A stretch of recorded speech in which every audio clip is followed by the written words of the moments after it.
and you couldn't work out why. They put the addiction before you. You couldn't work out why. They put the enmeshment before you. And the void that this was leaving inside you was agonizing, because it wasn't something you could see in the physical. It was something that was going on in the spiritual realm that you were unable to change. The emotional emptiness that this caused, the constant searching for the void to be filled, the relentless way in which you were put on the back burner, the enmeshment that you had to suffer, the enmeshment that you endured. You see, you kept trying harder, you devoted yourself more and more.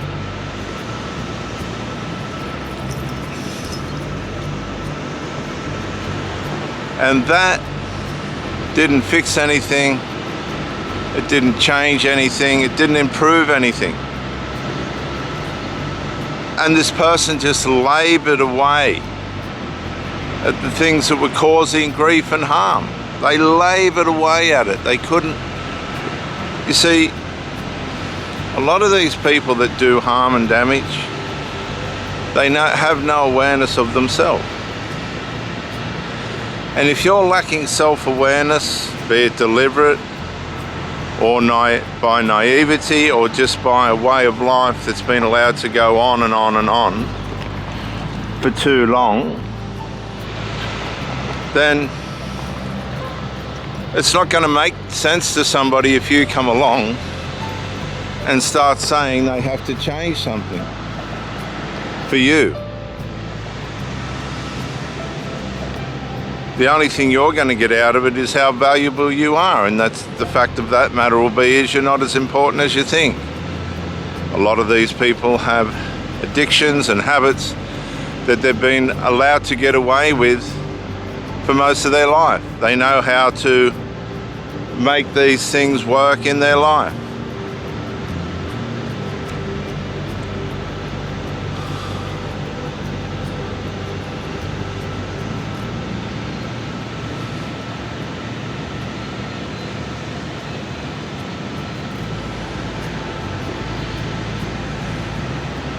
It's horrible. It's absolutely horrible. It causes sickness, mental health issues. It can even cause brain problems. You get foggy in your thinking, you lose your short-term memory,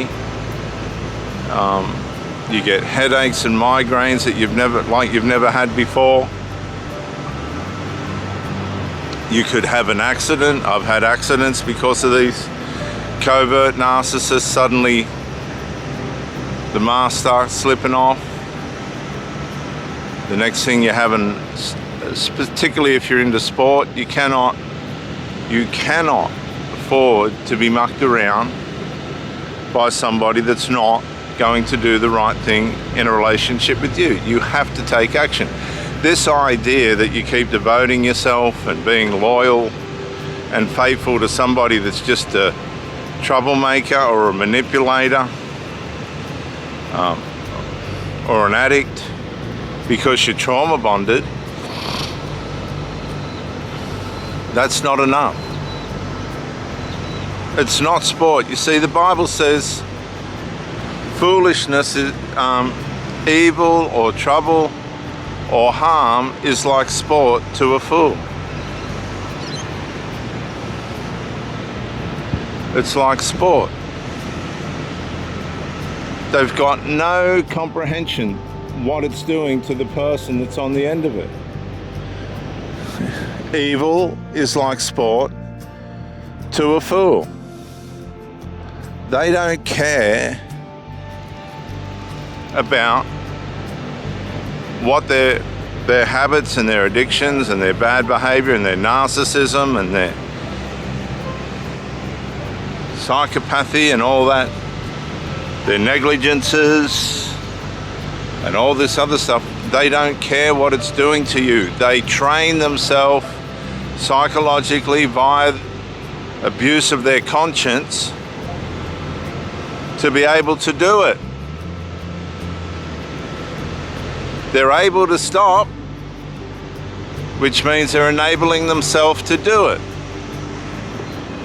You're not as valuable as you think. You have to come to terms with that. You are just not as invaluable as you think.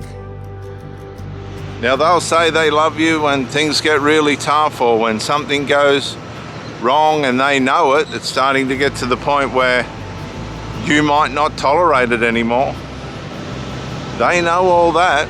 They know when it's getting really bad what's going to happen.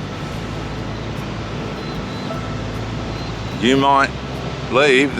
They know you've been complaining and asking for resolve in something, and they're just not delivering it. It's not happening. It's because it's sport to them. This is their sport. This is how they've chosen to navigate their way through life, and now you're tied up in it. And you think you can change that person? That makes you a fool as well. Because people will behave in a certain way to keep you on side for a little while, but then they're going to go back to their athleticism. Evil and wickedness and harm is like sport to a fool. Narcissism is like sport to a fool. This is their sport. They look forward to upsetting you, to making you angry, to violating your boundaries. They know what your boundaries are. They know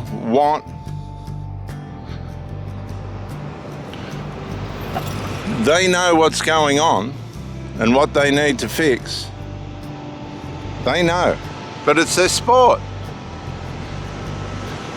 Now, if you devote yourself to that person and continue to try harder with your loyalty and your faithfulness, you're encouraging that person to play their sport. And their sport is bringing evil and harm and upset and trouble and turmoil to you. I was speaking to a lady yesterday.